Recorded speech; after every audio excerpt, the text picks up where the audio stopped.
So அனைவருக்கும் வணக்கம். ஒவ்வொரு வருடமும் ஏப்ரல் 2ஆம் தேதி வந்து வேர்ல்டு ஆட்டிசம் அவேர்னஸ் டே வந்து அனுசரிச்சுட்டு இருக்கோம். ஸோ இதில் இந்த ஆட்டிசம்ன்றது வந்து இது அவேர்னஸ் இருக்கணும், இதுக்கு உண்டான அக்செப்டன்ஸ் எல்லாருக்கும் இருக்கணும். அதுக்கு தான் இந்த மாதிரி ஒரு டேவை நம்ம செலிப்ரேட் பண்ணிட்டு இருக்கோம். ஸோ இதில் ஆட்டிசமில் பாதிக்கப்பட்ட குழந்தைகள்னு பார்த்தீங்கன்னா, 1000ல் ஒரு 6 குழந்தைகள் இருந்து வெவ்வேறு பகுதிகளில் 1000ல் ஒரு 25-30 குழந்தைகள் வரையும் பாதிப்படைஞ்சிட்டு இருக்கு.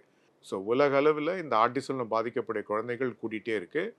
இதற்கு உண்டான காரணங்கள்னு பார்த்தோம்னா பல்வேறு காரணங்கள், ஒரு பர்டிகுலர் ஜெனட்டிக் என்விரான்மெண்ட்னு சொல்லாமல் வெவ்வேறு காரணங்கள் இருக்கிறதால நமக்கு குறிப்பிட்ட காரணங்களை கண்டுபிடிக்கிறதும் கஷ்டம்.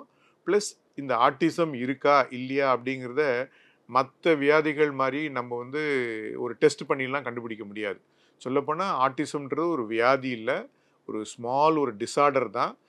இதுக்கு தேவை வந்து அந்த வயதுக்குரிய மைல்ஸ்டோன் சரியாக இருக்கா அப்படிங்கிறத கண்டுபிடிச்சி அதுக்கு முறையான ட்ரீட்மெண்ட் கொடுத்தாவே இந்த குழந்தைகளை நம்ம ஓரளவுக்கு நார்மலான லைஃபுக்கு கொண்டு வர முடியும். ஸோ இதுக்கு மெயினாக தேவை வந்து அந்தந்த வயதுக்குரிய மைல்ஸ்டோன்ஸ் சரியாக இருக்கான்னு பார்க்கணும். ஸோ இதுக்கு நிறைய டூல்ஸ் இருக்குது. நம்மளோட மெடிக்கல் காலேஜ்லேயும் சரி, இல்லை தனியார் நிறுவனங்களையும் இல்லை என்ஜிஓஸையும் இதை எப்படி ட்ராக் பண்ணுறது, எப்படி எர்லியராக கண்டுபிடிக்கிறதுன்றதுக்கு நிறைய வழிமுறைகள் வச்சுருக்காங்க. அது இல்லாமல் இப்போ வலைதளங்களில் இந்த மாதிரி மைல்ஸ்டோன் ட்ராக்கர்ஸ் இருக்குது, மைல்ஸ்டோன் செக்லிஸ்ட் இருக்குது. இதை வீட்டிலே இருக்கவங்களும் கண்டுபிடிக்கலாம். ஸோ இந்த மாதிரி ஒரு 12 மந்த்ஸ்லேருந்தே இதை நம்ம ஈஸியாக டிஃப்ரென்ஷியேட் பண்ணலாம். அந்த மாதிரி குழந்தைகளை கண்டுபிடிச்சிட்டோம்னா அதுக்கு உண்டான மருந்து மாத்திரைகளோ இல்லை அதுக்கு உண்டான தெரப்பீஸோ நம்மளால் கொடுக்க முடியும்.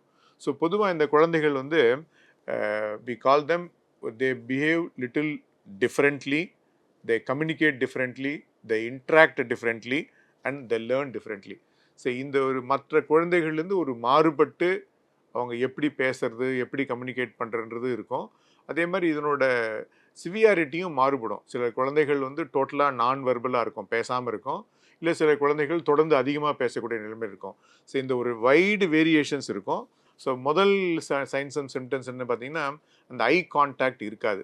அதுக்கப்புறம் அந்த ஃபேஷியல் எக்ஸ்பிரஷன்ஸும் வந்து போதுமான அளவு இருக்காது. ஒரு கோவத்தையோ இல்லை அன்பையோ வெளிப்படுத்த தெரியாது. அதுக்கப்புறம் வந்து அந்த ஜெஸ்டர்ஸ்ன்னு சொல்லுவோம். ஸோ கை கால் அசைவுகளும் இருக்காது. அதுக்கப்புறம் பக்கத்தில் இருக்க குழந்தைகளோ இல்லை பெரியவர்களோ நமக்கு ஏதாவது ஒரு ஹர்ட் ஆனாலோ ஒரு அடிபட்டாலோ இவங்களோட ரெஸ்பான்ஸ் ரொம்ப புவராக இருக்கும். ஸோ அது ஏதோ நடக்காத மாதிரி இருந்துருவாங்க. அதுக்கப்புறம் பொதுவாகவே இந்த குழந்தைகள் வந்து தனியாக இருக்கிறது தான் விரும்புவாங்க.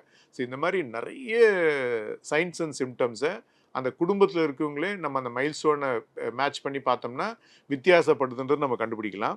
இன்னொரு டிப்பிக்கலாக என்னென்னா, அவங்க விளையாடுறதும் பார்த்தீங்கன்னா அந்த ரிப்பிட்டேட்டிவ் பிஹேவியர்னு சொன்ன மாதிரி ஒரு பர்டிகுலர் டைப் ஆஃப் கேம்பை அவங்களுக்கு விருப்பப்பட்ட அந்த ரிப்பிட்டேட்டிவ் மூவ்மெண்ட்டில் மட்டும்தான் அவங்க விளையாடுவாங்க. அதில் ஒரு சின்ன மாற்றம் இருந்தாலும் அவங்களுக்கு கோபம் வரும், ஒத்துக்க மாட்டாங்க.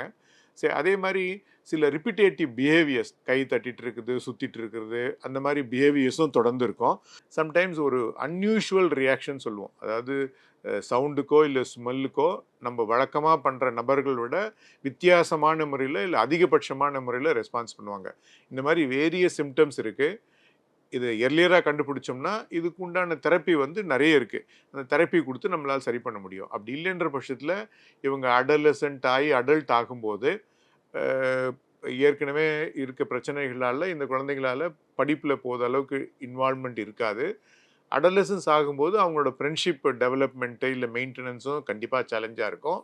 அவங்க பெரியவள் வாங்கி ஏதாவது ஒரு வேலைக்கு போனாலும் அவங்களால கம்ப்ளீட்டாக அடாப்ட் பண்ணிக்க முடியாது. அந்த சூழ்நிலையில் ஆன்சைட்டி, டிப்ரெஷன் இந்த மாதிரி எல்லாமே வரும்.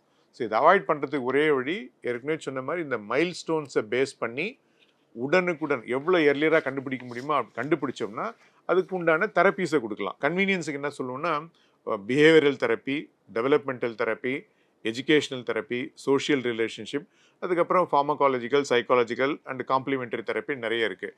இது மெயினாக வந்து அந்த ஒரு டிசைர்டு பிஹேவியர் அந்த குழந்தைக்கு வர்றதுக்காக திருப்பி திருப்பி சொல்லி கொடுத்து அந்த பிஹேவியரை நம்ம அனலைஸ் பண்ணி அதுக்கு எது தேவையோ ஒரு எக்ஸ்பெக்டட் பிஹேவியர்னு சொல்லுவோம், அது வர அளவுக்கு நம்ம தெரப்பி கொடுக்கலாம். அடுத்து டெவலப்மெண்டல் தெரப்பி வந்து மெயினாக இந்த ஸ்பீச் சொல்லி கொடுக்குறதோ இல்லை ஜெஸ்டரோ சைனோ வெர்ப்ஸோ நம்ம சொல்லி கொடுக்க வைக்கலாம். அதுக்கப்புறம் ஆக்குபேஷனல் தெரப்பின்றது மெயினாக அந்த குழந்தையோட டே டு டே லிவிங்க்கு ட்ரெஸ் பண்ணிக்கிறது எப்படி, சாப்பிட்றது எப்படி அப்படிங்கிறத ஒன்று ஒன்றா நம்மளை டீச் பண்ண வைக்கலாம். அடுத்த மேஜர் வந்து அந்த சோஷியல் ரிலேஷன்ஷிப். அவங்க வீட்டில் இருக்கவங்களோடவோ மற்றவங்களோடவோ எந்த அளவுக்கு அந்த குழந்தைய பழக வைக்க முடியும் அப்படிங்கிற தெரப்பி இருக்குது. இந்த மாதிரி தொடர்ந்து சிகிச்சைகள் தொடர்ந்து கொடுத்துட்டு இருந்தோம்னா, இந்த சிகிச்சைகளை பொறுத்த வரைக்கும் அனைத்து அரசு மருத்துவக் கல்லூரி மருத்துவமனைகளில் நம்ம அந்த பீடியாட்ரிக் வார்டில் இலவசமாக கிடைக்குது. அது இல்லாமல் சிஎம் இன்சூரன்ஸ் ஸ்கீம்லேயே வந்து மல்டி மோடல் ஆட்டிசம் தெரப்பின்னு இருக்குது. சிஎம் இன்சூரன்ஸ்லேயும் எடுத்துக்கலாம். கம்யூனிட்டி பொறுத்த வரைக்கும் இந்த மாதிரி குழந்தைகள் இருக்கிற ஃபேமிலியில் குழந்தைகளுக்கும் கஷ்டம் இருக்கும், அவங்களோட பேரண்ட்ஸ் அவங்களுக்கும் கஷ்டம் இருக்கும், இல்லை எக்ஸ்டெண்டட் ஃபேமிலி மெம்பர்ஸ்க்கும் சேலஞ்சஸ் இருக்கும், அந்த குழந்தையோட பிறந்த மற்ற சிப்ளிங்ஸ்களுக்கும் இந்த மாதிரி எஃபெக்ட் இருக்க வாய்ப்பு இருக்குது. ஸோ இதெல்லாம் உண்மையிலே ஒரு சேலஞ்சிங்கான விஷயந்தான். பொதுமக்களாகிய நம்மளோட ரோல் என்னென்னா, இந்த குழந்தைகளை நம்ம முழுமையாக அவேர்னஸும் தேவை நமக்கு. அது இல்லாமல் அந்த குழந்தைகளை முழுமையாக அக்செப்ட் பண்ணிக்கணும். ஸோ அப்படி இருந்தால் மட்டும்தான் இந்த குழந்தைகளால் முடிஞ்ச அளவுக்கு கம்யூனிட்டியில் அதுங்க வெளியே வரும். இதை பார்த்துக்கிட்டு இருக்க அந்த குடும்பத்தாருக்கும் இது நம்மளோட கடமையாக கருதி நம்ம செய்யணும். அனைவருக்கும் நன்றி.